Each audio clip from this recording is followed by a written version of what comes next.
အားလုံးမင်္ဂလာပါ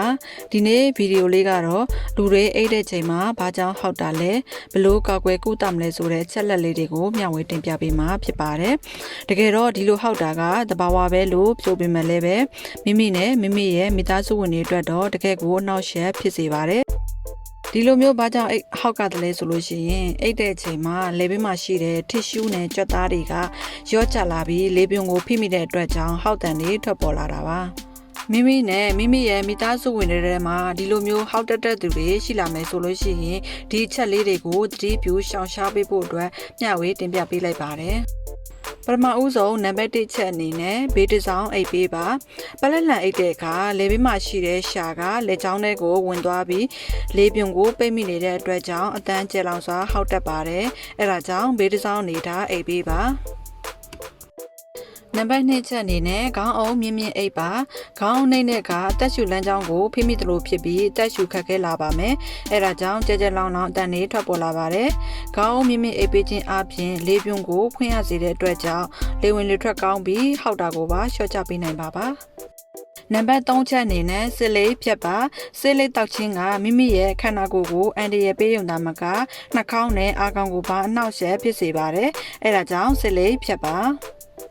နံပါတ်4ချက်အနေနဲ့ရေမြမြတောက်ပါရေတောက်နေတဲ့အခါနှာခေါင်းနဲ့အာခေါင်နုလေးတွေကခြောက်သွေ့လာပြီးအသက်ရှူလမ်းကြောင်းကိုနှောက်ယှက်ဖြစ်စေတဲ့အတွက်ကြောင့်ဟောက်တက်ပါတယ်နံပါတ်5ချက်အနေနဲ့အဝတ်မလွန်ပါစေနဲ့ခန္ဓာကိုယ်ဝါလာတဲ့အခါလေဘေးမှာရှိတဲ့အစီပိုတွေဟာလေပြုံကိုပိတ်မိတဲ့အတွက်ကြောင့်ဟောက်တက်ပါတယ်နံပါတ်6အနေနဲ့နှာစေးနှာပိတ်တဲ့သူတွေကလည်းပဲအိတ်တဲ့အချိန်မှာပါးစပ်နဲ့အသက်ရှူရတာဖြစ်လို့တခြားအချိန်တွေထက်ပိုပြီးတော့ဟောက်တက်ပါတယ်အဆေးနာပိတ်တဲ့သူတွေအတွက်ယူကလစ်ရွက်ကိုရေနွေးပုတ်ပတ်ဆိုတဲ့အထဲကိုထည့်ပြီးရှူပေးရုံပါပဲအဲ့လိုရှူပေးခြင်းအပြင်လေပြုံကိုတန့်ရှင်းစေရုံသာမကရောင်ရမ်းမှုတွေကိုပါလျှော့ချပေးပါတယ်ယောဂါကိုတိုက်ဖြတ်ပေးနိုင်ပြီးမှုယောဂါတွေကိုလည်းကာကွယ်ပေးနိုင်မှာဖြစ်ပါတယ်နံပါတ်9အနေနဲ့အရက်ဖြတ်ပါအရက်တောက်ထားတဲ့သူတွေအိတ်ဆေးတောက်ထားတဲ့သူတွေဟာအိပ်ပျော်နေတဲ့ချိန်ဆိုလေဘေးမှာရှိတဲ့ကြွက်သားတွေကရောကျလာပြီးလေပြုံကိုပိတ်မိနေတဲ့အတွက်ကြောင့်ဟောက်တက်ပါတယ်အဲဒါကြောင့်အတက်နိုင်ဆုံးအရက်ဖြတ်နိုင်ရင်ပိုကောင်းပါတယ်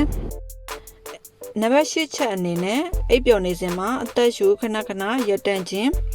အရန်ဟောက်တက်တဲ့သူတွေဟာအိပ်ပျော်နေစဉ်မှာလေဘေးမှာရှိတဲ့ကြွက်သားနဲ့အစီပိုတွေဟာရော့ကျပြီးလေပြုံကိုဖိမိတဲ့အတွက်ကြောင့်အသက်ရှူလမ်းကြောင်းတဖြည်းဖြည်းကျဉ်လာပြီးဟောက်တန်တွေထွက်ပေါ်လာရပါတယ်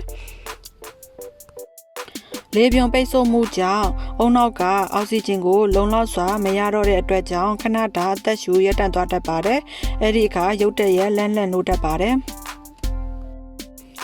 အဲ့ဒီလိုခဏခဏအိတ်လိုက်နိုးလိုက်နဲ့အချိန်မှန်များစွာဖြစ်ပေါ်လာမှုကြောင့်အိယာကနိုးတဲ့အခါမှာခေါင်းကိုက်မယ်ပင်ပန်းနွမ်းနယ်မယ်နေ့လည်နေခင်းပိုင်းဆိုပို့ပြီးတော့အိတ်ငိုက်လာမယ်စိတ်တက်ကြလာမယ်အာယုံဆူဆိုင်မှုတွေအားနည်းလာမယ်တခြားသောယောဂလက္ခဏာများကိုလည်းတွေ့ရမှာဖြစ်ပါတယ်အဲ့ဒီလိုမျိုးအချိန်ရေအတွက်20 30တက်ပို့ပြီးတော့ပိတ်ဆို့မှုတွေဖြစ်ပေါ်လာပြီဆိုရင်တော့ဆရာဝန်နဲ့အသေးချာပြသတင်ပါတယ်။ဘာကြောင့်လဲဆိုတော့အဲ့ဒီနောက်ဆက်တွဲအနေနဲ့သွေးတိုးယောဂစီဂျိုလောဂနှလုံးသွေးကြောကျဉ်ယောဂလေဖြတ်ယောဂတွေဖြစ်လာနိုင်ပါတယ်။အထောက်အကူဖြစ်စေမဲ့အစားအစာတွေကတော့ fish, honey, pineapple, peppermint, olive oil တို့ဖြစ်ပါတယ်။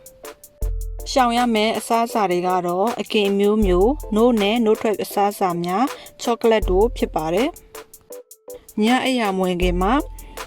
အုံလာဥနီနှလုံးပန်းသီးနှလုံးလိမ္မော်2စိတ်30ဂျင်းနဲ့ငယ်လိမ္မော်သီးတစ်လုံးတို့ကိုဘလန်ဒါနဲ့ကြိတ်ပြီးအိယာမွေခင်တစ်နာရီချိန်မှာတောက်ပေးရမှာဖြစ်ပါတယ်လူတောက်ပေးခြင်းအပြင်ဘက်ထရီယာနဲ့စိတ်တောက်တွေကိုရှော့ချပေးရုံသာမကအဆုပ်ကိုပါတန့်စင်ပေးပါတယ်မိမိကတကယ်လို့ဟောက်တက်တဲ့သူဆိုလို့ရှိရင်မိမိရဲ့အိမ်တော်ဘက်မိဘတငယ်ချင်းစသည်တို့ကိုမေးကြည့်ပါဘယ်အချိန်မှဟောက်တက်တယ်လဲဘယ်လိုမျိုးအိမ်နေတဲ့အချိန်မှဖြစ်တာလဲတနေ့တာဘာတွေစားခဲ့တယ်လဲစသည်တို့ကိုလေ့လာပြီးရှောင်ကျဉ်တဲ့အချက်လေးတွေကိုရှောင်လိုက်မယ်ဆိုရင်ဒီလိုမျိုးဟောက်တာတွေကိုကာကွယ်နိုင်ပြီးနှစ်နှစ်ချိုက်ချိုက်အိပ်ပျော်နိုင်မှာဖြစ်ပါတယ်